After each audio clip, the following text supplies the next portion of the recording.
അപ്പുട്ട എന്ന് പറഞ്ഞാൽ ആർക്കടി അറിയാത്തത് വാവട്ട? നിന്നെ എല്ലാവർക്കും അറിയാം. ലോകം ഒരു ദിവസം നിന്നെ മുഴുവൻ അറിയൂടി എന്ന് എപ്പോഴും പറയാം. ഇവരെന്താ ഉദ്ദേശിക്കുന്നത്? ഞങ്ങൾ മരിക്കണമെന്നാണ് ഉദ്ദേശിക്കുന്നത് ഈ പറയുന്നവര്. ഫാമിലി ആയിട്ട് അങ്ങ് ആത്മഹത്യ ചെയ്താൽ തീരുന്ന പ്രശ്നമാണ് ഇവരുടെ. ആ കുഞ്ഞുങ്ങളുടെ ഭാവിയും കൂടെ ഞാൻ കളയണം. ചടങ്ങ് തീർന്നു ഞാൻ ഇങ്ങനെ കരഞ്ഞോയോ? ഇതൊക്കെ എന്താ എനിക്കറിയാം. അതൊക്കെയാണ് എന്നിൽ വന്ന കുറ്റം. എനിക്ക് വേണേൽ അഭിനയിക്കാം. പിന്നെ അലിൻ ജോസ് എന്ന് പറയുന്ന എന്റെ കൂടെ അഭിനയിച്ച ആള് വന്നിട്ടുണ്ടായിരുന്നു. പ്രതീഷിന്റെ കുഞ്ഞിന് വേണ്ടി ആ മോൾക്ക് വേണ്ടിട്ട് ഒരു 2 സ്റ്റെപ്പ് ചെയ്തു. അത് എനിക്ക് അത്ര വലിയ തെറ്റായിട്ടൊന്നും എനിക്ക് തോന്നിയില്ല. അതും ചടങ്ങെല്ലാം രാവിലെ കഴിഞ്ഞതാണ്. ചെറ്റ വർത്താനമാണ് പറയുന്നത്, വെറും വൃത്തികെട്ട വർത്താനം. ഇതൊക്കെയാ പറയുന്നത്. എന്റെ അമ്മോ, കമന്റ്സ് ഒക്കെ എടുത്ത് നോക്കണം. ജസ്റ്റ് നോക്കിക്കഴിഞ്ഞാൽ തീർന്നു. ഇതിന് മാത്രം എന്നാ ഞാൻ ചെയ്യുന്നതെന്നാണ് ഞാൻ ആലോചിക്കുന്നത്. കണ്ണൂര് പോയപ്പോ അവരുടെ മനുഷ്യരുടെ സ്നേഹം, നമ്മളെ തിന്നാൻ വരുന്ന സ്നേഹമാണ്. ഞങ്ങളുടെ സൂചിച്ചാണ്ട വൈഫാണല്ലോ എന്ന് ഓർത്ത കെട്ടിപ്പിടിച്ചാണ്. ആ സ്നേഹത്തിനൊക്കെ മുന്നിൽ ഞാൻ പിന്നെ എന്തിനാണ് ഈ പീറകൾക്ക് വേണ്ടി മരിക്കുന്നതെന്ന് ഞാൻ ചിന്തിച്ചു. എനിക്ക് അറിയത്തില്ല ഈ 2 വർഷം എങ്ങനെയാ പോയെന്ന് എനിക്ക് അറിയില്ല രമ്യ. ഇപ്പോഴും സൂചേട്ടൻ എവിടെയോ ഉണ്ട്. സൂചേട്ടന് അങ്ങനെ മരണമില്ല. ഞങ്ങളിൽ നിന്ന് അങ്ങനെ ഒന്നും പോകാൻ സൂചേട്ടൻ പോകാൻ പറ്റത്തില്ല ഞങ്ങളെ ഇട്ടിട്ട്. ഹാർവിയോറ, the exclusive collection of adenium plants. ഇനി നിങ്ങളുടെ വീടിന്റെ അകത്തളങ്ങളിൽ ഹാർവിയോറ അഡീനിയം പ്ലാന്റ്സ് പുഷ്പിച്ചു നിൽക്കും. വെബ്സൈറ്റ് വഴി ഓർഡർ ചെയ്ത് കഴിഞ്ഞാൽ ഇന്ത്യയിൽ എവിടെയും ഫ്രഷ് ആയി ഞങ്ങൾ അഡീനിയം പ്ലാന്റ് നിങ്ങളുടെ വീട്ടിൽ എത്തിച്ചു തരും. കൂടുതൽ വിവരങ്ങൾക്കായി ഹാർവിയോറ വെബ്സൈറ്റ് സന്ദർശിക്കുക. നമസ്കാരം. മൈൽസ്റ്റോൺ മേക്കേഴ്സ് പ്രസന്റ് സല്ലാപത്തിലേക്ക് എല്ലാ പ്രേക്ഷകർക്കും സ്വാഗതം. ഇന്ന് സല്ലാപത്തിൽ എന്നോടൊപ്പം രേണു സുധി. ഹായ് രേണു. ഹായ്. സുഖായിട്ടിരിക്കുന്നു? കുഴപ്പമില്ല. ഭയങ്കര സന്തോഷത്തിലാണ് രേണു ഇപ്പൊ. കാരണം ആദ്യം തന്നെ കൺഗ്രാറ്റുലേഷൻസ്. Thank you. രേണുവിന് ഇപ്പോ ബെസ്റ്റ് സോഷ്യൽ മീഡിയ ഇൻഫ്ലുവൻസർ എന്നുള്ള ഒരു അവാർഡ് കൂടെ ഇന്നലെ വാങ്ങി. കോഴിക്കോട് നിന്നും നമ്മുടെ മന്ത്രിയിൽ നിന്നും മുഹമ്മദ് റിയാസിൽ നിന്നും അദ്ദേഹത്തിൽ നിന്നും വാങ്ങി ഇവിടെ വന്നിരിക്കുകയാണ് രേണു. ഇപ്പോ ഈ ഒരു സന്തോഷം, നമുക്ക് ആ സന്തോഷത്തിൽ തന്നെ തുടങ്ങാൻ. രേണു പ്രതീക്ഷിച്ചിരുന്നോ? ഇതിപ്പോ 2ാമത്തെ അവാർഡാണ് രേണുവിന്. 2 അല്ല, 1 2 4ാമത്തെ 4-5 അവാർഡാണ്.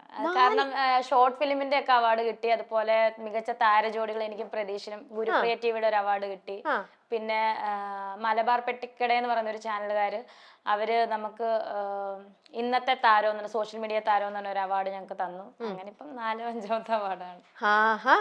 ഇതൊന്നും പ്രതീക്ഷിക്കാണ്ടാണ് ആൽബത്തിൽ അഭിനയിച്ചു തുടങ്ങിയത്. അവാർഡ് കിട്ടുമെന്നോ, ഇത്ര പെട്ടെന്ന് ഹിറ്റ് ആവുമെന്നോ, ഇത്ര മില്യൺ വ്യൂസ് വരുമെന്നോ ഇതൊന്നും പ്രതീക്ഷിച്ചിരുന്നില്ല അല്ലെ? ആൽബം ഇഷ്ടമാണ് പണ്ട് തൊട്ടേ, കുഞ്ഞിലെ തൊട്ടേ. എന്താ പറയാ, സിനിമാ നടി എന്നത് ആകണമെന്നതിനേക്കാളും വലിയൊരു കാര്യമാണ് ആൽബം നടി. കാരണം സീരിയസ് ആയിട്ട് നമ്മള് ഈ 4 മണിക്ക് ക്ലാസ് ഒക്കെ കഴിഞ്ഞാൽ മിസ്റ്റും ഡ്യൂ ഡ്രോപ്സും ഒക്കെ കണ്ട് അതിനോട് ഭയങ്കര അഡിക്റ്റഡ് ആണ്. ഫ്രാങ്കോയുടെ ചെമ്പകമ്മ ആ പാട്ട്, അതുപോലെ തൻസീർ കൂത്തുപറമ്പിന്റെ പാട്ട്, ഷാഫിക്കയുടെ പാട്ടുകളെ, ഇതൊക്കെ ഭയങ്കര ഇഷ്ടം. ആൽബം എന്ന് പറഞ്ഞാൽ ഭയങ്കര ജീവനായിരുന്നു. അപ്പൊ നമ്മള് കാരണം സുന്ദരി അതൊക്കെ നമ്മുടെ ആ കാലത്ത് ഞങ്ങളുടെ നമ്മുടെയൊക്കെ ആ നൊസ്റ്റാൾജിയ കാലത്ത് നമ്മൾ പാടി നടന്ന. കാരണം അത് പാടുമ്പോൾ നമുക്ക്, അല്ലെങ്കിൽ അത് കേൾക്കുമ്പോൾ അവരെയാണ് നമുക്ക് ഓർമ്മ വരുന്നത്. അപ്പൊ ഈ ഒരു കാലഘട്ടത്തിൽ ഈ ഒരു ഞാൻ അഭിനയിച്ച 4 ആൽബം 4 നല്ല പാട്ടുകളാണ്. ഹിറ്റായി. അപ്പൊ ഈ പാട്ട് കേൾക്കുമ്പോ തന്നെ നമ്മളെ ഓർക്കുമല്ലോ, നമ്മളെ തന്നെ ഓർക്കുമല്ലോ. അതൊക്കെ ഒരു സന്തോഷമായിട്ടുള്ള ഒരു അനുഭവം തന്നെയാണ് എന്റെ ലൈഫിൽ. രേണു ചെയ്ത 4 ആൽബങ്ങൾ എന്ന് പറഞ്ഞു. 4 എന്ന് പറയുന്നത് ഭയങ്കര മില്യൺ വ്യൂസും ആണ് വന്നിരിക്കുന്നത് അല്ലെ? എല്ലാം ഒന്നിനൊന്ന് മെച്ചപ്പെട്ട ഹിറ്റിലേക്ക് ഇങ്ങനെ പോയിക്കൊണ്ടിരിക്കുകയാണ്. അപ്പൊ ആ തോന്നുന്ന സന്തോഷം, ഇപ്പൊ ചെയ്തതെല്ലാം ഹിറ്റ് ആയിക്കൊണ്ടിരിക്കുകയാണ്. അപ്പൊ ആ ഒരു നമുക്ക് റെസ്പോൺസിബിലിറ്റിയും റിസ്ക്കും കൂടുതലാണ്. ഹിറ്റ് കൂടുന്നോ അനുസരിച്ചിട്ട് നമ്മൾ തന്നെ ഈശ്വര എന്റെ പുതിയ വർക്ക് ഇത് അതിന്റെ ഒപ്പം എത്തിയോ, കമ്പയർ ചെയ്യും ഏതൊക്കെയാ കാണുന്നത് തന്നെ നമുക്ക് ഭയങ്കര. എല്ലാരും നല്ല അഭിപ്രായമാണ് രമ്യ പറയുന്നത്. ഓക്കെ, ഞാൻ ചോദിക്കട്ടെ രേണു സുധി എന്ന് പറഞ്ഞ പേര് തന്നെ നമ്മുടെ സമൂഹം, സൊസൈറ്റി കേൾക്കാൻ തുടങ്ങിയത് സുധിച്ചേട്ടന്റെ മരണത്തിന് ശേഷമാണ്. അതിനുശേഷം ഉള്ള ഇതിലാണ് രേണു എന്ന് പറയുന്ന ഒരാളെ കുറിച്ച് എല്ലാവരും അറിഞ്ഞതും മനസ്സിലാക്കിയതും. രേണുവിന്റെ ഇന്നത്തെ ഈ ഒരു ഇതിലേക്ക്, രേണു ഇത്രയും നല്ല രീതിയിലേക്കൊക്കെ വന്ന് നിൽക്കുന്നതെല്ലാം അല്ലെ? പക്ഷെ നമുക്ക് ഇതിന്റെ ഒക്കെ പിന്നാമ്പുറത്തെ ഒരു രേണു, തുടക്കം മുതലുള്ള രേണുവിനെ കുറിച്ച് ഒന്ന് പറയാമോ? നമുക്ക് അതിലങ്ങ് തുടങ്ങാം സല്ലാപം. രേണു എന്ന് പറയുന്ന കുട്ടി ജനിച്ചു വളർന്നപ്പം ഇപ്പൊ പറഞ്ഞു ആൽബം ചെയ്യണമെന്ന് ഭയങ്കര ഇഷ്ടമുള്ള ഒരു കുട്ടിയായിരുന്നു എന്ന്. അന്നത്തെ കുട്ടിക്കാലം ചെയ്യണമെന്നല്ല രമ്യ, നമ്മൾ ആൽബം കാണുമ്പോ തന്നെ ഭയങ്കര ഇഷ്ടമാണ്. എന്തെങ്കിലും ഇവരെ, കാരണം നമ്മൾ അവരെ പറ്റി ഇങ്ങനെ ചിന്തിക്കും. നമ്മൾ ആ പാട്ടിനോട് ഭയങ്കര പ്രിയമാണ്. രേണു ജസ്റ്റ് ഇങ്ങനെ മൂളുമല്ല, വലിയായിട്ട് പാടത്തൊന്നുമില്ല. Okay, okay. അപ്പൊ ചെറുപ്പം മുതലുള്ള രേണുവിന്റെ ആ ഒരു അത് സ്കൂളിൽ എന്തെങ്കിലുമൊക്കെ പെർഫോമൻസിന് കയറുമായിരുന്നു? ഡാൻസും പാട്ടും നാടകവും ഒക്കെ ഉണ്ടായിരുന്നു പണ്ട്. ഉണ്ടായിരുന്നു. ഓ ഓക്കെ.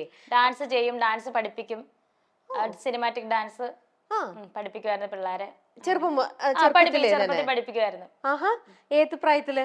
അത് നമ്മൾ 10ാം ക്ലാസ്സിലൊക്കെ പഠിക്കുമ്പോൾ പൂർവ്വ വിദ്യാർത്ഥികളായിട്ടുള്ള ക്ലാസ്സിൽ പിള്ളേരില്ലേ, പിള്ളേരെ ആനിവേഴ്സറി സമയമില്ലേ, അന്നൊക്കെ ആനിവേഴ്സറി ഇല്ലേ, ആനുവൽ ഡേ. അപ്പൊ അന്ന് അവർക്ക് ഡാൻസ് കളിക്കാൻ വേണ്ടി ടീച്ചർമാര് വിളിച്ചോണ്ട് പോകും, പഠിപ്പിക്കാവോന്ന് ചോദിച്ചാൽ അങ്ങനെ അവരെ പഠിപ്പിക്കുമായിരുന്നു ഡാൻസ്. നമ്മള് ഡാൻസ് കളിക്കും, ഓ പാട്ട് പാടും. അപ്പൊ ഇത് കലാപരമായിട്ടുള്ള കാര്യങ്ങളിൽ ഉള്ളതാണ്. സുധിച്ചേട്ടൻ വന്നപ്പോ സുധിച്ചേട്ടന് വേണ്ടി ഞാൻ, അല്ലെങ്കിൽ സുധിച്ചേട്ടന്റെ സപ്പോർട്ടായിട്ട് മതി, പുറകെ നിക്കാം എന്ന രീതിയിൽ മാറിയതാണ്. രേണു ജനിച്ചു വളർന്നതൊക്കെ എവിടെയാ? നമ്മൾ വാകത്താനം, കോട്ടയം വാകത്താനം എന്ന് പറയുന്ന സ്ഥലത്ത് പഠിച്ച സ്കൂളും എല്ലാം അവിടെ ജെറുസലേം മൗണ്ട് അവിടെ സെക്കൻഡറി സ്കൂൾ. Okay okay. അപ്പൊ എല്ലാം വാകത്താനമായിരുന്നു, കോട്ടയം വാകത്താനം. ഓക്കെ. അപ്പൊ അന്നേരത്തെ സമയത്ത് രേണുവിന് പഠിക്കുമ്പോൾ നമുക്ക് എല്ലാവർക്കും ഇന്ന ആളാവണം, ഭാവിയിൽ എനിക്ക് ഇന്നത് നേടണം, എങ്ങനെയൊക്കെ ഒരു എംബിഷൻ ഉണ്ടാവും. രേണുവിന് അന്ന് താല്പര്യം അപ്പൊ എന്തായിരുന്നു? അങ്ങനെ പ്രത്യേകിച്ച് എന്താ ഡോക്ടറാണ് അങ്ങനെ ഒരു താല്പര്യങ്ങളൊന്നുമില്ല. എനിക്ക് ഇപ്പൊ എന്താണോ ഒഴുക്കിനനുസരിച്ച് പോകുന്ന ഒരു ലൈഫാണ് എന്റെ. എവിടെ ചെന്ന് നിൽക്കുന്നു അവിടെ ചെന്ന് നിൽക്കും ഒഴുക്ക്. അപ്പൊ ആ ഒരു സമയത്തും അങ്ങനെയൊക്കെ തന്നെയാണ്. തീരെ ചെറുതിലെ ടീച്ചറാണ്, നമ്മള് ഇലക്കെട്ടൊക്കെ അടിച്ചോണ്ട് നടക്കുന്ന ഒരു വടിയെടുത്ത് അടിക്കുക, തോർത്തൊക്കെ തലയെ കെട്ടുക, സാരിയൊക്കെ കൊടുത്ത്, പിന്നെ അതങ്ങ് വിട്ട്. പിന്നെ ഇന്ന ആളാകണം അങ്ങനെയുള്ള ആഗ്രഹങ്ങളൊന്നുമില്ല. പക്ഷെ ഞാനിപ്പം കുഞ്ഞിനോട് മൂത്ത മോന് അവൻ ആനിമേഷനാണ്, അത് കുഞ്ഞിലെ തൊട്ട് കുഞ്ഞിലെ എന്നല്ല, ഞാൻ കണ്ടപ്പോ തൊട്ടേ സൂചേട്ടനും എപ്പോഴും പറയും അവന് ആനിമേഷന്റെ ഇതൊക്കെയാണ് ഇഷ്ടം. അവനും അങ്ങനെ തന്നെയായിരുന്നു, ഗെയിമർ. അവൻ ഗെയിമൊക്കെ നന്നായിട്ട് ചെയ്യുന്ന ആളായിരുന്നു. അപ്പൊ ആനിമേഷൻ, അപ്പൊ അവൻ ആ ഒരു തലത്തിലാണ്. ഋതപ്പനോട്, ഇളയതിനോട് പറയും അച്ഛന് ഇഷ്ടം പൈലറ്റ് ആവണോന്നാണ്, നീ പൈലറ്റ് ആവണോ. ഈയിടെ എന്നോട് ഈ ഫ്ലൈറ്റിന്റെ പ്രശ്നം, അമ്മ ഞാൻ പൈലറ്റ് ആവണോ, ഞാൻ പറഞ്ഞു ആയേ പറ്റത്തുള്ളൂ. അപ്പൊ അവരോട് ഞാനിത് പറയാം. പക്ഷെ എനിക്ക് അങ്ങനെയുള്ള അംബിഷൻസോ കാര്യങ്ങളോ ഒന്നും ഇല്ലായിരുന്നു. എന്തെങ്കിലും ആയി തീരും, എന്തെങ്കിലും ആകും, അത്ര ഒഴുക്കിനനുസരിച്ച് അങ്ങനെയുള്ള ഒരു ഇതായിരുന്നു എന്റെ തീരുമാനവും ലൈഫ്. അങ്ങനെയാണ് ഇപ്പൊ ഇവിടെ വന്ന് നിൽക്കുന്നത്. ഈ ഒരു സീറ്റിലിരിക്കാൻ കാരണം ആ ഒരു ഒഴുക്കിനനുസരിച്ച് വന്നിരിക്കുന്നത് തന്നെയാണ് രമ്യ. രേണു എന്ന് പറഞ്ഞ അമ്മ ഇന്നിപ്പോ മകന്റെ അടുത്ത് പൈലറ്റ് ആവണം എന്ന് ഡെയിലി ഓർമ്മിപ്പിക്കുന്നുണ്ട്. ഇതേപോലെ ഒരു ഓർമ്മപ്പെടുത്തല് രേണുവിന്റെ അമ്മ രേണുവിന്റെ അടുത്ത് പറഞ്ഞിട്ടുണ്ടായിരുന്നു? അങ്ങനെ ഒന്നും ഇല്ല. അമ്മയും അച്ഛനും ഒന്നും അങ്ങനെ ഒരു എന്താ പറയാ അങ്ങനെ ഒന്നും പറഞ്ഞിട്ടുണ്ടായിരുന്നില്ല. ശരി, ഓക്കെ. അപ്പൊ അങ്ങനെ ആ ഒരു കാലഘട്ടത്തിൽ നിന്ന് രേണു ഇങ്ങനെ ഡാൻസും പാട്ടും എല്ലാം എൻജോയ് ചെയ്ത് ആ ലൈഫ് അറ്റ് പ്രസന്റ് എൻജോയ് ചെയ്ത് വളർന്നു വന്ന ഒരു കുട്ടിയായിരുന്നു. അവിടെ നിന്നും എപ്പോഴാണ് നമ്മുടെ സുധിച്ചേട്ടനുമായിട്ട് നിങ്ങൾ ആദ്യമായിട്ട് കാണുന്നതും പരിചയപ്പെടുന്നതും ഓർമ്മയുണ്ടോ?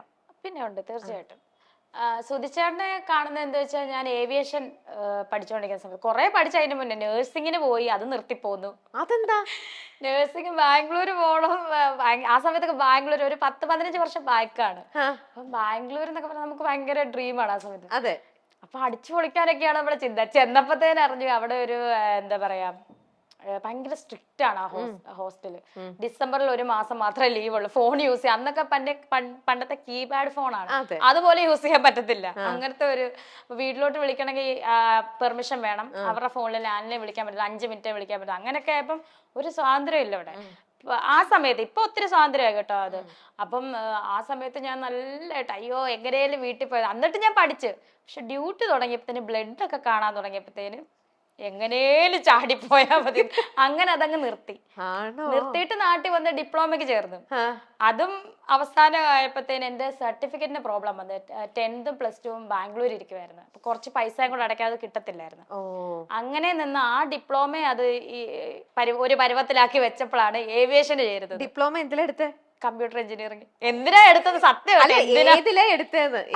അല്ല, രണ്ടാമത് ഞാൻ പറഞ്ഞതാണ് എന്തിനാ ഇത് എടുത്തെന്നാണ്. കമ്പ്യൂട്ടർ എഞ്ചിനീയറിംഗിൽ ഡിപ്ലോമ എടുത്തു. എനിക്ക് അതെന്തിനാ ഞാൻ പഠിച്ചതുപോലെ, എനിക്ക് എന്താ പഠിച്ചതുപോലെ എനിക്ക് ഓർമ്മയില്ല. എന്തൊക്കെയോ തട്ടിക്കൂട്ടി പഠിച്ച് ലാസ്റ്റ് അതും വെള്ളത്തിലാക്കി. അങ്ങനെ പിന്നെ ഏവിയേഷൻ ചേർന്ന് പകുതി എല്ലാം എക്സാമിനോട് അടുത്ത് വന്നപ്പോഴാണ് സുചേട്ടൻ കയറി കുരുങ്ങുന്നതും പിന്നെ അതും അതിന്റെ ഏവിയേഷൻ പോണ പോലെ. അതെ, ഡിപ്ലോമ ഇൻ ഏവിയേഷൻ ആയിരുന്നു, ഡിപ്ലോമ ആയിരുന്നു.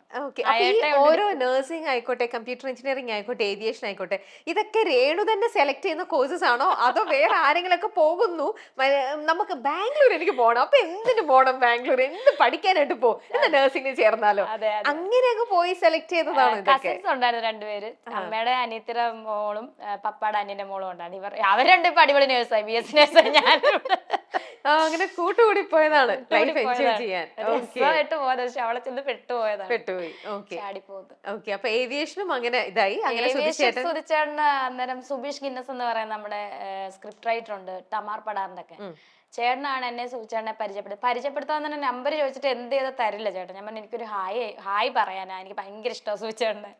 ജഗദീഷ് ചേട്ടന്റെ ഫിഗർ ഒക്കെ ചെന്ന ചേട്ടനില്ല, ചേട്ടൻ എനിക്ക് ഭയങ്കര ഇഷ്ടമാണ്, എനിക്കൊന്ന്.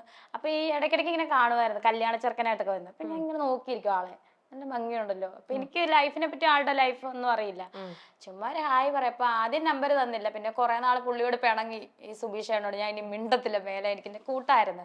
പിന്നെ ആളെനിക്ക് നമ്പർ തന്ന്. അപ്പൊ ആദ്യത്തെ നമ്പർ വന്നപ്പോ പണ്ട് ജാമ്പവാന്റെ കാലത്ത് അങ്ങാണ്ട് സൂചിച്ചേട്ടൻ്റെ ഉപേഷൻ നമ്പറാണ്, പക്ഷെ അതിനകത്ത് വാട്സപ്പ് DP ഉണ്ട്. ആ DP എനിക്ക് ഭയങ്കര ഇഷ്ടപ്പെട്ടു, അത് ഞാൻ സേവ് ചെയ്തിട്ട് എപ്പോഴും ഇങ്ങനെ നോക്കുമായിരുന്നു. ആളിതൊന്നും അറിയുന്നില്ല. എന്നിട്ട് ഒരു ദിവസം ഇങ്ങനെ ശരിക്കുള്ള നമ്പർ തന്ന് കോണ്ടാക്ട് ചെയ്ത്, എന്നിട്ടും 2-3 ദിവസം കഴിച്ചിട്ട് ആള് റിപ്ലൈ തരുന്നത് എനിക്ക് സൂചിച്ചേട്ടൻ. അങ്ങനെ പിന്നെ മിണ്ടി അടുത്തു. ആ ഫസ്റ്റ് കോൺവെർസേഷൻ ഓർമ്മയുണ്ട്? രേണു ഹലോ, രേണുവിന് ആ എക്സൈറ്റ്മെന്റും കൊറേ നാളായിട്ട് മനസ്സിൽ സംസാരിക്കണം എന്ന് ആഗ്രഹിച്ചിരുന്ന ഒരാള്, ഭയങ്കര ഒരു ഫാൻ മൊമെന്റ് അല്ലേ അത്? അപ്പൊ അന്ന് വിളിച്ചു കഴിഞ്ഞപ്പോൾ മക്കളെ ആരാണെന്ന് ആരാണ് അങ്ങനെ ചോദിക്കത്തുള്ളൂ. അതെ, സുചേട്ടൻ എല്ലാവരുടെ അടുത്ത് അങ്ങനെയല്ലേ സംസാരിക്കുന്നത്. മക്കളെ നിങ്ങൾ ആരാ? ഞാൻ പറഞ്ഞിങ്ങനെ സുബീഷേട്ടന്റെ ഫ്രണ്ടാ. സുബീഷിന്റെ ഫ്രണ്ടാണ്. ഓക്കെ മക്കളെ ശരി. അപ്പൊ ഞാനിങ്ങനെ ചേട്ടനെ ഭയങ്കര ആരാധനയാണ്. അപ്പം ചേട്ടൻ എന്നിട്ട് ഓർത്തത്, ചേട്ടന് വരുന്ന കോൾസ് എല്ലാം പെണ്ണുങ്ങളാണല്ലോ, എനിക്കൊരു അവസരം തരുമോ, കോമഡിക്കകത്താണ്ട് ആരെങ്കിലും പരിചയപ്പെടുത്തുവോ, എനിക്കൊന്ന് മുഖം കാണിക്കണമെന്ന് പറഞ്ഞാണ് വരുന്ന കോൾസും മെസ്സേജ്. ഞാൻ വന്നു കഴിഞ്ഞിട്ടും ഞാൻ വാട്സപ്പ് നോക്കിയാൽ ചേട്ടാ എനിക്കൊന്ന് കോമഡിക്കകത്ത് സ്കിറ്റിനകത്തൊന്ന് കയറ്റുമോ, ഇതൊക്കെ തന്നെയാണ് ചേട്ടനോട് വരുന്നത്. കുറെ ഫോട്ടോസ് വെച്ച് ചേട്ടാ ഈ ഫോട്ടോ കൊള്ളാവോ, ഇതിനകത്തൊന്ന് കയറ്റുമോ. സുചേട്ടൻ ഇതൊന്നും മൈൻഡ് ചെയ്യത്തില്ല, ഞാനാണ് ചിലപ്പോൾ റിപ്ലൈ കൊടുക്കും. പക്ഷെ ഇതിൽ നിന്ന് വ്യത്യസ്തമായിട്ടുള്ള കോള് അല്ലെങ്കിൽ ഒരു മെസ്സേജ് എന്നിൽ നിന്നാണ് ആൾക്ക് വന്നത്. അപ്പോഴാണ് ആളത് പുള്ളിക്ക് ഒരു ഇതായത്, മിണ്ടാനൊന്ന് തോന്നി. അത് എന്നോട് പറഞ്ഞിട്ടുണ്ട്. കാരണം വരുന്ന കോളെല്ലാം എന്നെ ഒന്ന് കോമഡിക്കകത്ത് കയറ്റുമോ സുചേട്ടാ, സുചേട്ടനെ എനിക്ക് ഭയങ്കര ഇഷ്ടം, ഇങ്ങനെ പരിചയപ്പെടാൻ വിളിച്ച, ഇങ്ങനെയുള്ള രീതിയിലുള്ള കോൾസ് ആണ് ഇത്. അപ്പൊ എന്നോട് അപ്പം ഇതിൽ നിന്ന് വ്യത്യസ്തമായിട്ട് എനിക്ക് അഭിനയിക്കുകയൊന്നും വേണ്ട, എനിക്ക് ആളുടെ അടുത്തൊന്ന് മിണ്ടിയാ മതി എന്നുള്ള രീതിയിൽ ആദ്യമായിട്ടാണ് ഒരു കോള് വരുന്ന ആള് പറഞ്ഞു. അങ്ങനെയാണ് മിണ്ടാൻ തുടങ്ങിയത് ആള്. ഓക്കെ. അങ്ങനെ നിങ്ങൾ സംസാരിച്ച് അവനോട് സംസാരിച്ചു. അപ്പോഴും സിസ്റ്റർ എന്നാൾ ഇട്ടേക്കുന്നേ, രേണു സിസ്റ്റർ കോള്. അപ്പം അവരുടെ വീട്ടുകാർ പറയും, കിച്ചു രേണു സിസ്റ്റർ വിളിക്കുമ്പോ ആള് പറമ്പിൽ പോയാ സംസാരിക്കും, ഇത് എന്നെ സംഭവം എന്ന് അറിയത്തില്ല. അങ്ങനെ ആദ്യമായിട്ട് കാണുന്നതിന്റെ അന്നാണ് സിസ്റ്റർ മാറ്റി രേണു എന്നാക്കിയതും. അപ്പോഴാണ് കിച്ചു അമ്മയെന്ന് വിളിച്ചതും. അന്ന് ആദ്യമായിട്ട് കണ്ടപ്പോ തന്നെ കുറച്ചൊന്ന് അടുത്ത് കഴിഞ്ഞപ്പോ തന്നെ കിച്ചു പറഞ്ഞു ഈ അമ്മേനെ മതി, ഈ അമ്മ ചെറിയ അമ്മ അച്ഛാ, നമുക്ക് ഈ അമ്മേനെ മതി, അമ്മ വലിയ അമ്മയൊന്നും അല്ല. അന്ന് കുഞ്ഞല്ലേ അവൻ, ഇപ്പൊ ആള് 20 വയസ്സായി. അന്ന് 12 വയസ്സേ ഉള്ള ആള്. എന്നാലും ചെറിയ കുട്ടികളെ പോലെ ആയിരുന്നു. ഞങ്ങളുടെ നടുക്കാണ് അവൻ കിടന്നുറങ്ങിക്കൊണ്ടിരുന്നത്. പാട്ടുപാടി ഉറക്കാൻ സുചേട്ടൻ ഇങ്ങനെ നെഞ്ചിൽ കിടത്തി പാട്ട് പാടും, ഞാനൊരു സൈഡില് അവനൊരു സൈഡില്, രണ്ടുപേരെ പാട്ടുപാടി ഉറക്കിയിട്ടാണ് ആൾ ഉറങ്ങുന്നതൊക്കെ ആ സമയത്ത്. അതൊക്കെ ഞങ്ങൾ ഇപ്പോഴും എന്നിട്ട് കഥയൊക്കെ പറഞ്ഞു തരും ഞങ്ങക്ക്. ഇപ്പൊ അത് കിച്ചുവിനെ അറിയാം, കാരണം അവന് ഓർമ്മയുണ്ടല്ലോ. ഒക്കെ ഇപ്പോഴും ഇങ്ങനെ ഓർത്തെടുക്കാൻ പറ്റുന്ന ഒരു നല്ല ഓർമ്മകളൊക്കെ തന്നെയാണ്. ഓക്കെ. അന്ന് നമ്മൾ തമ്മിൽ നേരത്തെ ഒരു ഇന്റർവ്യൂ കണ്ടു കഴിഞ്ഞപ്പോൾ അന്ന് ഇതൊക്കെ ഒന്ന് പറഞ്ഞു പോയിരുന്നു രേണു ഇതെല്ലാം. പക്ഷെ അന്ന് എന്താ പറയാ, ഫോണിൽ സംസാരിച്ചോണ്ടിരുന്നപ്പോ മക്കളേന്നും രേണുവിനെ ഇപ്പൊ പറഞ്ഞ പോലെ സിസ്റ്റർ എന്നുള്ള രീതിയിൽ അങ്ങനെയാണ് വാവക്കുട്ടയായത്. അതാ വാവൂട്ടി ദേശകർ വാവൂട്ടാ അങ്ങനെ വിളിക്കും ദേശകർ. പക്ഷെ എന്റെ പേര് ഇന്നുവരെ എഡിന്ന് എന്നെ വിളിച്ചിട്ടില്ല. ഈ 5-6 വർഷം ജീവിച്ചിട്ടും എടി എന്നൊരു പദം എന്നെ ഉപയോഗിച്ചിട്ട് സ്നേഹത്തോടെ പോലും അങ്ങനെ ഞാൻ ചോദിക്കും ചേട്ടാ എന്നൊന്ന് എടിന്ന് വിളിക്കും, ഞാൻ വൈഫല്ലേ, വിളിച്ചിട്ടില്ല ആള്. ഞാൻ എങ്ങനെയാ വാവൂട്ടനെ എടിയെന്ന് വിളിക്കുന്നത്, ദേഷ്യം കയറുമ്പോ വാവൂട്ടേ, ദേഷ്യം വരുമ്പോ ചിലപ്പോ ദേഷ്യം രേണു എന്നൊരു വിളിക്കും ദേഷ്യം കയറുമ്പോ, അല്ലാതെ എടിന്നോ പോടിന്നോ ഒന്നും ഇല്ല. അല്ല അപ്പൊ സ്നേഹം കൂടുമ്പോ എന്താ വിളിച്ചിട്ടുണ്ടിരുന്നത്? വാവൂട്ടിയേ. ആ ഒരു നീട്ടത്തിനൊക്കെ കുറച്ച് ഏറ്റക്കുറച്ചിട്ട് വാവക്കുട്ടേ.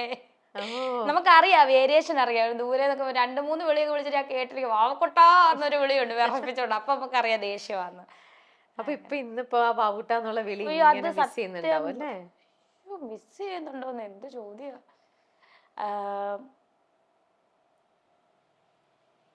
നമ്മളാ സ്റ്റാർ മാജിക്ക് ഞങ്ങളെ പരിചയപ്പെടുത്തിയ ഒരു, സത്യം പറഞ്ഞാൽ അത് ഞാൻ ഇടയ്ക്കിടയ്ക്ക് ഇരുന്ന് കാണും. കാരണം അതിനകത്ത് വാവൂട്ടാന്നുള്ള ആ വിളി, അത് മറ്റുള്ളവർക്ക് പറഞ്ഞത് മനസ്സിലാകത്തില്ല അത് എത്രത്തോളമാണ് അതിന്റെ. കാരണം വാവക്കുട്ടെ ഋതപ്പനെയും കൊണ്ടെങ്കിൽ വാ കിച്ചൂട്ടാന്നൊരു വിളിയുണ്ട് ഞങ്ങളെ സ്റ്റാർ മാജിക്ക് ഇൻട്രോ ചെയ്യുന്നത്. ആ ഒരു വിളി എന്ന് പറഞ്ഞാൽ അത് കേൾക്കാൻ വേണ്ടിയിട്ട് തന്നെ ഞാൻ ഇത് കാണാറുണ്ട്, പക്ഷെ അത് ആരെയും അറിയിക്കാറില്ല. അത് മറ്റുള്ളവരെ അറിയിച്ചു കഴിഞ്ഞാൽ അവർ പറയും അഭിനയമാണെന്ന് പറയും. ഇപ്പൊ ഞാൻ കണ്ണുനീരൊഴുക്കിയാലും അത് അഭിനയമാണെന്ന് പറയുന്ന ആൾക്കാരാണ് നെഗറ്റീവ് കമന്റ്സ് ഇടുന്നത്. അതുകൊണ്ടാണ് ഞാൻ സൂചേട്ടൻ്റെ ആണ്ടിന് പോലും ഞാൻ കരഞ്ഞില്ല. ഞാൻ കരഞ്ഞു കഴിഞ്ഞാൽ പറയും അവള് ഗ്ലിസറിൻ ഇട്ട് കരഞ്ഞാന്ന് പറയും.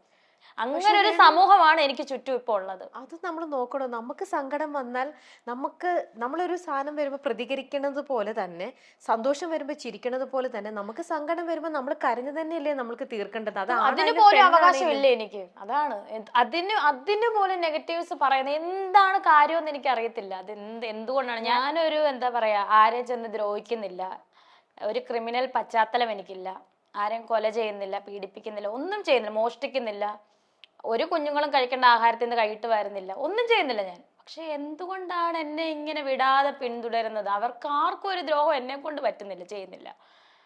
അതാണ് എനിക്കറിയാത്തത്. എനിക്കറിയില്ല എന്താണ്. ഞാൻ എൻ്റെ ഒരു ലൈഫിൽ അഭിനയിച്ച് ജീവിക്കുന്നു, പക്ഷെ ആരോപണങ്ങളും എന്തൊക്കെയാണെന്ന് എനിക്ക് തന്നെ അറിയത്തില്ല. എവിടുന്നൊക്കെയാണോ എനിക്കറിയില്ല. പഴയ കുറെ ആൾക്കാരെ എവിടുന്നൊക്കെയോ കുറെ വ്ളോഗേഴ്സ് ഇറങ്ങിയിട്ടുണ്ട്. വീട്ടുകാരെ പോലും എന്താ പറയാ, വീട്ടുകാരെ പോലും വൃത്തികെട്ട രീതിയിലൊക്കെ ഇന്നലെ ഒരു സാധനം ഇറങ്ങിക്കുന്നത് ഞാൻ കണ്ടല്ലോ. എൻ്റെ ചേച്ചി വിളിച്ചു, സുധിച്ചേട്ടനെ കൊന്നതാന്ന് എൻ്റെ പപ്പ സുധിച്ചേട്ടൻ മരിക്കാൻ തലേന്ന് ഹോസ്പിറ്റലിൽ സീരിയസ് ആയിട്ട് കിടക്കുക, മരിക്കൂ എന്നുള്ള രീതി കിടക്കുക മെഡിക്കൽ കോളേജിൽ. ആളെങ്ങനെയാണ് സുധിച്ചേട്ടൻ, ഞാൻ കൊന്നതാണോ? ഞാൻ എങ്ങനെയാണ് സുധിച്ചേട്ടനെ കൊല്ലുന്നത്? ഞാൻ കിടന്നുറങ്ങുക സുധിച്ചേട്ടൻ മരിക്കും, ഞാൻ അറിയുന്ന പോലും ഇല്ല ആള് മരിക്കുന്നത്. എല്ലാവർക്കും അറിയാവുന്നല്ലേ കയ്പമംഗലത്ത് പനമ്പിക്കുന്നതിൽ വണ്ടി ഇടിച്ച് മരിച്ചതെന്ന്. പിന്നെ എന്തിനാണ് ഇത്? ലാസ്റ്റ് ഞങ്ങൾ എല്ലാവരും കൂടെ ആത്മഹത്യ ചെയ്യണോ? അതാണോ ഇവരുടെ ആത്മഹത്യയെ പേടിച്ചിട്ടല്ല. ആത്മഹത്യ ഒരു പേടിയില്ല എനിക്ക്. ഞാൻ ഇപ്പോഴും പറയാം, ഇത്രയും സ്ട്രോങ് ആയിട്ട് എനിക്ക് ആത്മഹത്യന് ഒരു പേടി. പക്ഷേ കുഞ്ഞ് ഋതപ്പൻ കിച്ചു, അവർക്ക് അമ്മയും കൂടെ ഇല്ലാതാക്കണം. മരിക്കുവാണെങ്കിൽ ആ കുഞ്ഞിനെയും കൂടെ അല്ലെങ്കിൽ പിള്ളേർക്കും കൂടെ വിഷം കൊടുത്തിട്ടേ ഞാൻ ചാകത്തുള്ളൂ. കാരണം നമ്മൾ മാക്സിമം നെല്ലിപ്പലക കണ്ടിരിക്കുന്നു. പിള്ളേരെ സമൂഹത്തിൽ ഇട്ട് കൊടുത്തിട്ട് ഞാൻ ചാകത്തില്ല. കാരണം ഇന്നലെ വന്നേക്കുന്നത് ഞാൻ സുധിച്ചേട്ടനെ കൊന്നത് എൻ്റെ പപ്പ കൊന്നതാണ്. എനിക്കറിയില്ല ഇതിനും കൂടുതൽ എന്താ ചെയ്യേണ്ടത് നമ്മൾ. അതാണ് ഞാൻ പറയുന്നത്. ഇനി എന്താണ് ഇവരെന്താണ് ഉദ്ദേശിക്കുന്നത്? ഈ പറയുന്നവർ ഇങ്ങനെ ഈ വ്ളോഗേഴ്സ് ഉണ്ടല്ലോ കുറെ, ഇവന്മാരെന്ത് കണ്ടിട്ടാണ് ഈ നെഗറ്റീവ് ആവശ്യമില്ലാത്ത അവർ പറഞ്ഞോട്ടെ, നമ്മളുള്ള കാര്യം പറഞ്ഞോട്ടെ, നമുക്ക് വിഷയമല്ല. കൊന്നതാണ്, എൻ്റെ വീട്ടുകാർ കൊന്നു സൂചേട്ടനെ എന്തിനാ ഞങ്ങൾ കൊല്ലുന്നത്? ഇനി അതാണോ ഈ മക്കളെയും കൂടെ തല്ലിക്കൊന്നിട്ട്? മൂത്ത മോനെ ഏതായാലും വലിയ കുട്ടിയാ, അവന് ഞാൻ വിളിച്ചാന്ന് കൊച്ചിന് ഞാൻ കൊടുത്തിട്ട് ഞാൻ ചാകത്തുള്ളൂ. അവനെയും കൂടെ കൊന്നിട്ടേ ചാകത്തുള്ളൂ. കാരണം അത്രയ്ക്കും നമ്മൾ മാക്സിമം അനുഭവിക്കുവാണ്. ഇതൊക്കെ വീട്ടുകാരെ കൂടെ പറയും. എന്നെ പറഞ്ഞ എനിക്ക് വിഷയമില്ല, പക്ഷെ എന്നിട്ടും ഞാൻ ജീവിക്കുന്ന ആ പിള്ളേരെ ഓർത്തിട്ടാണ്, ഇല്ലേ? അല്ലാതെ എനിക്ക് ബെനിഫിറ്റിനൊന്നും അല്ല ഞാൻ ജീവിക്കുന്നത്. എനിക്ക് കിട്ടുന്ന ചെറിയ ഈ ആൽബം അഭിനയിച്ചാലും രമ്യയ്ക്ക് അറിയാമോ, ചെറിയ തുകകളാണ് ഞാൻ മേടിക്കുന്നത്. ഇന്നലെ തന്നെ എന്നോട് ഒരാൾ ചോദിച്ചു എത്ര ആൽബത്തിന് മേടിക്കുന്നത്? അപ്പം ഞാനിങ്ങനെ ചുമ്മാ ഒരു 5-6 എന്ന് പറഞ്ഞപ്പോൾ 6 ലക്ഷം ഉള്ളൂന്നാ. ലക്ഷമോ? ഞാൻ ജീവിതത്തിൽ കണ്ടിട്ടില്ല. ഞാൻ പറഞ്ഞേ 6000 രൂപയുടെ കാര്യമാണ് പറയുന്നത്. പബ്ലിക്കായിട്ട് ഞാൻ പറയാം, 6000-5000 രൂപയുടെ കാര്യമാണ് പറയുന്നത്. അപ്പൊ ഇങ്ങനെ നിൽക്കുക. അപ്പൊ രേണുസുതി ഭയങ്കര പ്രതിഫലം മേടിക്കുന്നതാണല്ലോ ഞാൻ അറിഞ്ഞത്. ഈ 6000 രൂപ 5000 രൂപ ഉണ്ടെങ്കിൽ വീട്ടിൽ ചെന്ന് കഞ്ഞി പപ്പായ്ക്ക് ജോലിക്ക് പോകാൻ പറ്റത്തില്ല, അരി മേടിക്കാം നമുക്ക്. എന്നിട്ടും പറയുന്നത് ഇവൾ ഇത്രയും ചെയ്തിട്ട് ഇവക്ക് ഡ്രസ്സില്ല മറ്റേതില്ല. ഞാൻ എന്തിനാണ് മറ്റുള്ളവരുടെ സഹതാപം പിടിച്ചു പറ്റാവുന്നത്? ഞാൻ എൻ്റെ കാര്യം പറയുന്നു. ഞാൻ സ്ട്രോങ് ആയിട്ട് നിന്ന് എൻ്റെ കാര്യം പറയാൻ എനിക്കേ പറ്റത്തുള്ളൂ. വേറെ ആരും ഇല്ല എനിക്ക് വേണ്ടിയിട്ട് സംസാരിക്കാൻ. അതിനു പോലും കുറ്റം കണ്ടെത്തുവാണ് ആൾക്കാർ. പക്ഷെ സ്നേഹിക്കുന്ന ഒരുപാട് പേരുണ്ട് രമ്യ. ഞാൻ കഴിഞ്ഞ ദിവസം കോഴിക്കോട് ഒന്ന് ജസ്റ്റ് ചെന്ന് കടപ്പുറത്ത് ആ ഒരു ഷൂട്ടിൻ്റെ ഇതിന് പോയത്. ആ മനുഷ്യരുടെ ഒരു സ്നേഹം, കണ്ണൂർ പോയപ്പോൾ അവരുടെ മനുഷ്യരുടെ സ്നേഹം, നമ്മളെ തിന്നാൻ വരുന്ന സ്നേഹമാണ്. ഞങ്ങളുടെ സൂചിച്ചേണ്ട വൈഫാണല്ലോ എന്ന് ഓർത്ത കെട്ടിപ്പിടിച്ചാണ്. ആ സ്നേഹത്തിനൊക്കെ മുന്നിൽ ഞാൻ പിന്നെ എന്തിനാണ് ഈ പീറകൾക്ക് വേണ്ടി മരിക്കുന്നതെന്ന് ഞാൻ ചിന്തിക്കും. മനുഷ്യനല്ലേ മാക്സിമം എത്രയോ പോകുന്ന മനുഷ്യൻ. ഞാൻ ചില സമയം ഞാൻ ചിന്തിക്കും ഇതെല്ലാം കൂടെ അങ്ങ് തീർത്താലോ എന്ന് ഓർക്കും. പക്ഷെ ഒറ്റയ്ക്ക് തീരത്തുമില്ല. തീരുവാണ് കൊച്ചിനെ തീർത്തിട്ട് ഞാൻ പോകും. അങ്ങനെ ഒരു ഇതായി പോകുമല്ലോ. നമ്മൾ മനുഷ്യനല്ലേ. കാരണം ഇന്നലെ പറയാ സുധിച്ചേട്ടനെ ഞാൻ കൊന്നു, എൻ്റെ പപ്പ കൊന്നു. അപ്പൊ ഇത്തരം വരുന്ന കമന്റുകളെല്ലാം രേണു കമന്റ് തന്നെയല്ലല്ലോ, വ്ളോഗേഴ്സ് ഈ റിയാക്ഷൻസ് വീഡിയോസ് എടുത്ത് ഇടുവല്ലേ ഇങ്ങനെ. അപ്പൊ രേണുവിന് ഇത് മറ്റുള്ള ആരെങ്കിലും അയച്ചു തരാണോ അതോ രേണു തന്നെ കാണുകയാണോ? ഞാൻ കാണത്തില്ല. എന്നെ അറിയാവുന്ന ആരും എനിക്ക് ലിങ്ക് അയച്ചത് ഞാൻ കാണത്തില്ല. ഇതൊന്നും ഇന്റർവ്യൂ പോലും കാണാൻ തുടങ്ങിയ ഈയിടെ തൊട്ട എൻ്റെ ഇന്റർവ്യൂസ് കാണാം. പണ്ടത്തെ ഇന്റർവ്യൂ ഒന്നും ഞാൻ കാണൂല, എന്തിനാ വെറുതെ കണ്ട്. അപ്പം ഈയിടെയെല്ലാം ഞാൻ കാണാൻ തുടങ്ങിയത് തന്നെ. ഈ റിയാക്ഷൻ വീഡിയോ ഇടുന്നവർക്ക് ഇവന്മാർക്കൊന്നും അറിയുന്നില്ല. ഇത് ഇന്ന് എൻ്റെ ചേച്ചി വിളിച്ച് പറഞ്ഞ ചേച്ചി അവരൊക്കെ കാണും. കാരണം അവര് വീട്ടുകാർ എന്നെ പറഞ്ഞോട്ടെ, എനിക്ക് വിഷയമല്ല. എന്നെ ഇത്രയും പറഞ്ഞിട്ട് ഞാൻ എന്തെങ്കിലും മാറ്റമുണ്ടോ? ഓരോ നെഗറ്റീവ് കമന്റ്സും എനിക്ക് പൂമാലകളാണെന്നാണ് ഇന്നും പറയുന്നത്. പക്ഷെ എൻ്റെ വീട്ടുകാരെ കൊന്നതാന്നൊക്കെ പറയാം. വീട്ടുകാർ അറിയാത്ത അവരെയൊക്കെ പറഞ്ഞ ഇവരെന്താ ഉദ്ദേശിക്കുന്നത്? ഞങ്ങൾ മരിക്കണമെന്നാണ് ഉദ്ദേശിക്കുന്നത് ഈ പറയുന്നവര്. ഫാമിലി ആയിട്ട് അങ്ങ് ആത്മഹത്യ ചെയ്താൽ തീരുന്ന പ്രശ്നമാണ് ഇവരുടെ. അല്ല ഞാൻ പിന്നെ ആലോചിച്ചു ഇവർക്ക് ആ കുഞ്ഞുങ്ങളുടെ ഭാവിയും കൂടെ ഞാൻ കളയണം. ബോധർ ചെയ്യണ്ടെന്ന് വെച്ചൂടെ? എന്തിനെ? എടാ അത് വെക്കാം, പക്ഷെ ഈ വീട്ടുകാരും കൂടെ പറയുന്ന ഒന്നും അറിയാത്ത വീട്ടുകാരെ നമ്മളെ തളർത്തുക എന്നുള്ളതായിരിക്കും അവരുടെ ഇന്റൻഷൻ. അപ്പൊ നമ്മൾ ഇതുവരെ ഞാൻ തളർന്നിട്ടില്ല. ഞാൻ പറഞ്ഞതാണ് മനുഷ്യനാണ്. ഇവരുടെ ഉദ്ദേശം ഇതാണോ? ഞങ്ങൾ കുടുംബത്തോട് ആത്മഹത്യ ചെയ്യണം, മക്കളെയും കൊന്നിട്ട് ഞാൻ മരിക്കണമെന്നാണോ ഇവരുടെ ഉദ്ദേശം? അതിന് മാത്രം എന്ത് പാതകമാണ് ഞാൻ ചെയ്തുകൊണ്ടിരിക്കുന്നത്? അടുത്ത വരുന്ന അവള് അങ്ങനെയാ ഇങ്ങനെയാ മറ്റേ ആരുടെ കൂടെ അഭിനയിച്ചാൽ അവരുടെ കൂടാന്ന് പറയുന്നത്. എനിക്കറിയത്തില്ല. ഞാൻ ആരുടെ കൂടെ ഒരു ഫോട്ടോ എടുത്താൽ എൻ്റെ ഒരു അനിയൻ കഴിഞ്ഞ ദിവസം ദുബായിൽ നിന്ന് വന്നതേ ഉള്ളൂ. അനിയനാ, കസിനാണ്. അപ്പൊ അവന്റെ കൂട്ടുകാരൻ വീട്ടിൽ ഇന്നലെ വന്നപ്പോഴത്തേന് കഴിഞ്ഞ ദിവസം വന്നപ്പോഴത്തേന് എടാ നിന്റെ ഒരു ഫോട്ടോ വെച്ചിട്ടുണ്ട്. അത് ഞാനും ചേച്ചിയും കൂടെ ഞങ്ങൾ അടുത്ത വരനാന്ന് പറഞ്ഞാന്ന്. അവൻ എൻ്റെ കസിനാണ്, സ്വന്തം അനിയനാണ് കസിൻ. അപ്പൊ അവന്റെ കൂടെ ഒരു ഫോട്ടോ എടുത്താൽ അത് അടുത്ത മീഡിയ ഓൺലൈൻ മഞ്ഞ മീഡിയാസ് എടുത്തിട്ട് ഇവര് അടുത്ത വരനാണോ, അടുത്ത ഇവന്റെ കൂടെ ആണോ എന്നൊക്കെ ചോദിച്ചു. അത് ആരാ എന്താന്ന് പോലും ബന്ധം അറിയാതാണ് ഇവർ. അപ്പം എത്രത്തോളം അവന് കുഴപ്പമില്ലായിരിക്കും, പക്ഷെ എത്രത്തോളം ഇനിയിപ്പോൾ അവനെ കെട്ടാൻ പോകുന്ന പെണ്ണുണ്ടായിരിക്കും. അവരൊക്കെ കാണുമ്പോൾ എന്തുമായിരിക്കും ഇതൊക്കെ ഉദ്ദേശിക്കുന്നത്? ഞാൻ ആരുടെ കൂടെ അഭിനയിക്കാൻ പറ്റത്തില്ല, ഞാൻ ആരുടെ കൂടെ ഒന്ന് സംസാരിക്കാൻ ഫോട്ടോ എടുക്കാൻ പറ്റത്തില്ല, അന്നേരം അവന്റെ കൂടെയാണെന്നാണ് പറയുന്നത്. വല്ലാത്ത ഇജാതിയാവും. ഞാൻ മാത്രമേ ഉള്ളൂ. രേണു ഇപ്പൊ ഇത്രയും നല്ല സ്ട്രോങ് ആയിട്ട് റിയാക്ട് ചെയ്ത് രേണു ഇപ്പൊ ഇങ്ങനെയൊക്കെ പറയുന്നു, ഇങ്ങനെ ഞാനെല്ലാം കേട്ടില്ല കണ്ടില്ല എന്ന് നടിക്കുന്നു എന്നൊക്കെ. പക്ഷെ ഇത് എത്രത്തോളം രേണുവിനെ തളർത്തുന്നുണ്ട്, രേണുവിന്റെ ഉള്ളിലേക്ക് ഇത് രേണു തന്നെ ചില സമയത്ത് വിഷമിച്ചു പോകണം. മനുഷ്യനല്ലേ രമ്യെ? ഒറ്റയ്ക്കോ സൂചേട്ടനുണ്ടെങ്കിൽ ഇതൊന്നും കേൾക്കത്തും ഇല്ലായിരുന്നു. സത്യം. ചേട്ടനുണ്ടായിരുന്നു. ഞാൻ ആലോചിക്കുമായിരുന്നു എന്തായാലും ഏട്ടന് ആക്സിഡന്റ് പറ്റി. രമ്യ ആ കയ്യോ കാലോ എന്തെങ്കിലും പറ്റിക്കിടന്ന് ഞാൻ പൊന്നു പോലെ നോക്കിയാനെ. എന്നാ ജോലി ചെയ്തിട്ടാണ് ഞാൻ എൻ്റെ സൂചേട്ടനെ നോക്കിയാനെ. ഇതൊക്കെ പറയുമ്പോൾ ആൾക്കാർ ഇവള് കള്ളവാന്ന് പറയും. എനിക്ക് ഇവരെ ആരെയും ബോധിപ്പിക്കേണ്ട കാര്യമില്ല, എനിക്ക് എൻ്റെ മനസ്സാക്ഷിയെ ബോധിപ്പിക്കാമല്ലോ. പണ്ടേ എന്നോട് പറയാറ് സൂചേട്ടൻ എപ്പോഴും, വാവട്ടെ ഞാൻ കിടക്കത്തില്ല, എന്ത് വന്നാലും ഞാൻ കിടക്കത്തില്ല, അങ്ങനെ കിടക്കേണ്ട അവസ്ഥ ഞാൻ വരുത്തത്തില്ല കേട്ടോ എന്നെപ്പോഴും എന്നോട് പറയുന്ന ഈ മനുഷ്യൻ ഈ ഇടയ്ക്കെല്ലാം പറയുമായിരുന്നു. ഞാൻ ചോദിക്കും നിങ്ങൾ എന്തിനാ ഇതൊക്കെ ഇങ്ങനെ പറയുന്നത് ചേട്ടാന്ന് ചോദിക്കും. ഞാൻ കിടക്കേണ്ട അവസ്ഥ വരുത്തത്തില്ല, വാവട്ടനെ ഞാൻ എന്നെ ഇങ്ങനെ ഒരു യൂറിൻ എടുക്കേണ്ട അവസ്ഥ വരത്തില്ല, അങ്ങനെയൊക്കെ എന്നോട് പറയുമായിരുന്നു. ഞാൻ ഇപ്പം വഴക്കും കൂടെ പറയും, ചേട്ടൻ എന്തിനാ ഇങ്ങനെയൊക്കെ ആവശ്യമില്ലാത്ത പറയുന്നേ എന്നൊക്കെ പറയുമായിരുന്നു. ഒരു ദിവസം പോലും കിടക്കത്തില്ല എന്ന് എപ്പോഴും പറയുമായിരുന്നു. ഇത് കേൾക്കുമ്പോ അച്ഛനും അമ്മയും ഇത്തരത്തിലുള്ള വാർത്തകളും ഇതൊക്കെ പറയുമ്പോഴും ബുദ്ധിമുട്ട് വിഷമമാന്നേ. അവരും കരച്ചിലും സങ്കടവും അങ്ങനെ വിഷമം എന്നാ ചെയ്യും. പിന്നെ എന്റെ മുന്നിൽ കരയത്തില്ല, ഞാൻ അവരുടെ മുന്നിൽ വലിയ സ്ട്രോങ് അല്ലേ. അപ്പൊ അവരെന്റെ മുന്നിൽ കരഞ്ഞു കഴിഞ്ഞാൽ ഞാനും ഡൗൺ ആവും എന്നറിയാം.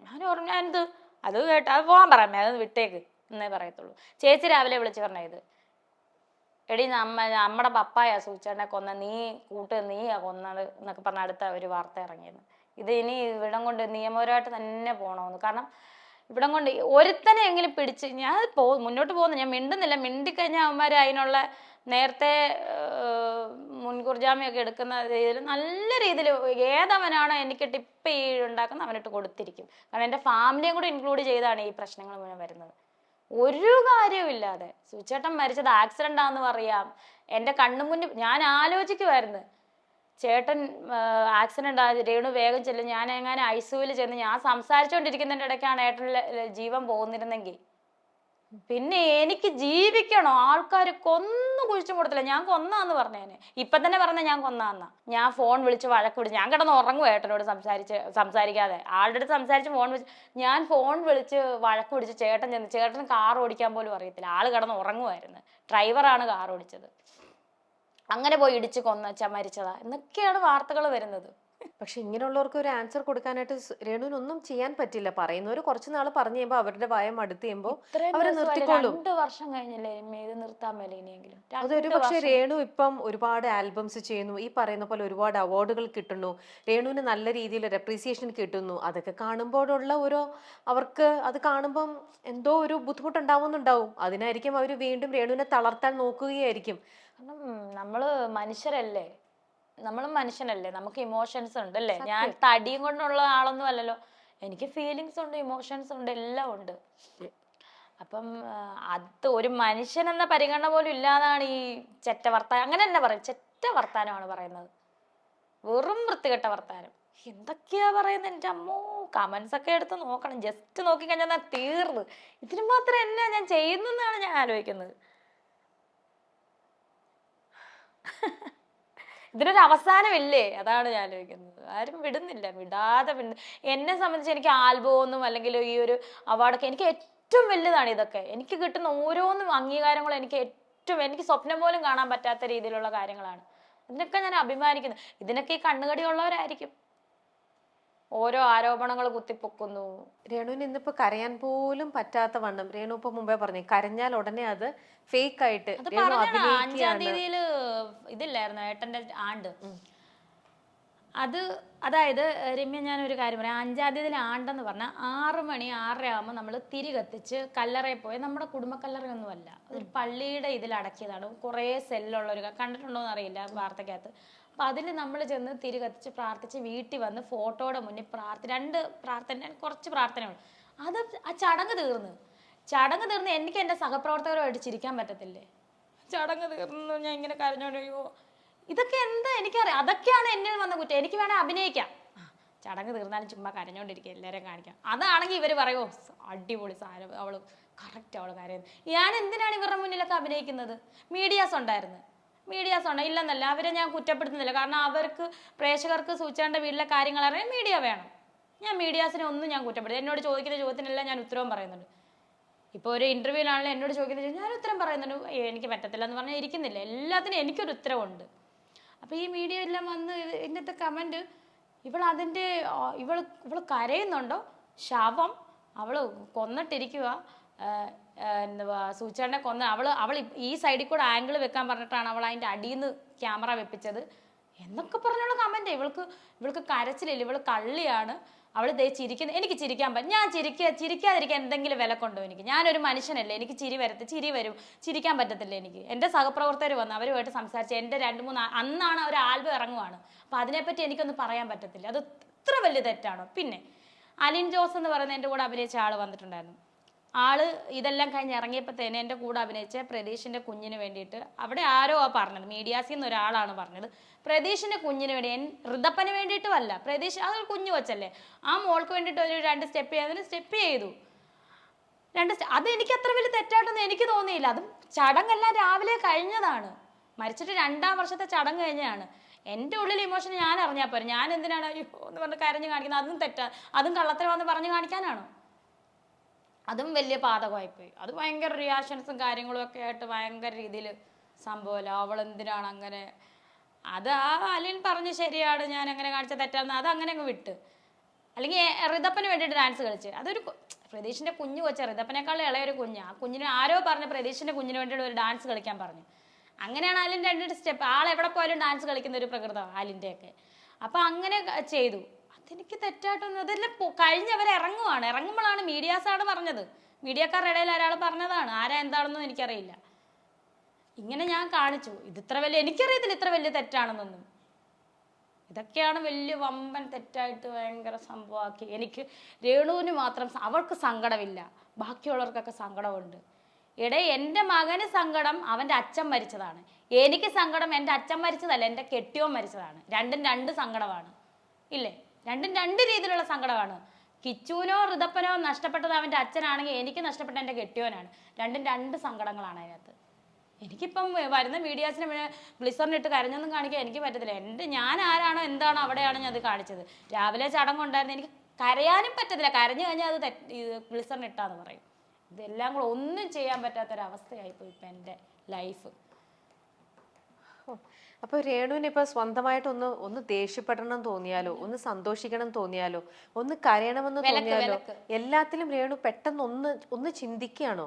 ഇപ്പൊ തന്നെ രേണുവിന്റെ കണ്ണുകൾ നിറഞ്ഞു. രേണു കണ്ണ് നിറഞ്ഞ് രേണു കരയാൻ പോകുമ്പോ തന്നെ രേണു പെട്ടെന്ന് കരഞ്ഞാൽ ഉള്ളിലോട്ട് പെട്ടെന്ന് ഞാൻ കരഞ്ഞാൽ ഇനി അതിനെ മറ്റു രീതിയിൽ അർത്ഥപ്പെടും, അങ്ങനെ വരുവാണല്ലോ എന്ന് ഓർത്തുകൊണ്ട് രേണുവിന്റെ ഉള്ളിൽ തന്നെ ഒരാൾ രേണുവിനെ ബ്ലോക്ക് ചെയ്യാണ്, ആ ഇമോഷൻ പുറത്തേക്ക് വരുത്താതിരിക്കാനായിട്ട്. ചിരിച്ചു കഴിഞ്ഞാൽ ഈ പറയുന്ന പോലെ അതിനും അടുത്ത വ്യാഖ്യാനങ്ങളാണ്.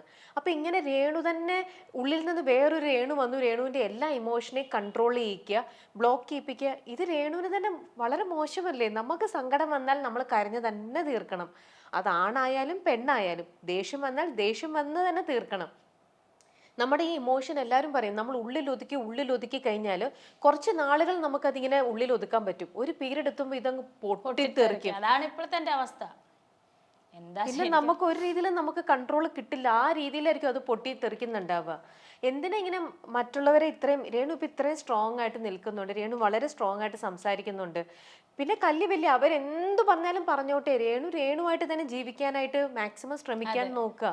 അത്രേ ഉള്ളൂ അല്ലേ. ഇപ്പൊ അതല്ലേ നടക്കത്തുള്ളൂ. കാരണം ഈ വീട്ടുകാരെയും കൂടെ എടുത്തിടുമ്പോഴാണ് നമുക്ക് സഹിക്കാൻ പറ്റാതെ വരുന്നത്. എന്നെ പറഞ്ഞോട്ടെ, എന്നെ ഞാൻ കൊന്നതാന്നോ ഞാൻ കൊന്നെന്നോ ഞാൻ പീഡിപ്പിച്ചെന്ന് എന്ത് വേണം പറഞ്ഞോട്ടെ, എനിക്ക് വിഷയമല്ലേ. കാരണം അതൊന്നും അതൊക്കെ തെറ്റാണ് നമുക്ക്. പക്ഷെ ഈ വീട്ടുകാർ എന്നെ പോലെ എടുക്കും.